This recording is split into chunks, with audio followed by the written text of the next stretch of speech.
আসসালামু আলাইকুম, কেমন আছেন আপনারা? আমি অনেক ভালো আছি, আলহামদুলিল্লাহ।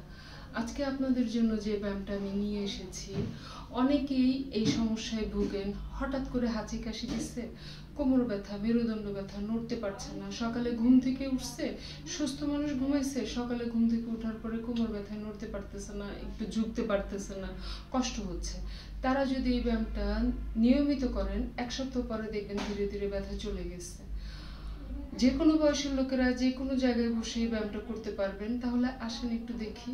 এইভাবে মেরুদণ্ড সোজা করে বসবেন, এইভাবে করে হাতটা দিয়ে এই একটু খেয়াল করেন আমার কোমর, পিঠ সব পুরো বডি মুভমেন্ট হচ্ছে।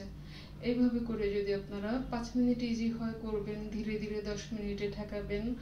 সকালে আর সকালে ঘুম থেকে উঠে আর রাতে ঘুমাতে যাওয়ার সময় ব্যায়ামটা করবেন। এক সপ্তাহ পরে ব্যথামুক্ত জীবনযাপন করবেন। ভালো লাগলে লাইক, কমেন্ট, শেয়ার করবেন আর আমার চ্যানেলটি সাবস্ক্রাইব করবেন। ভালো থাকবেন, আল্লাহ হাফেজ।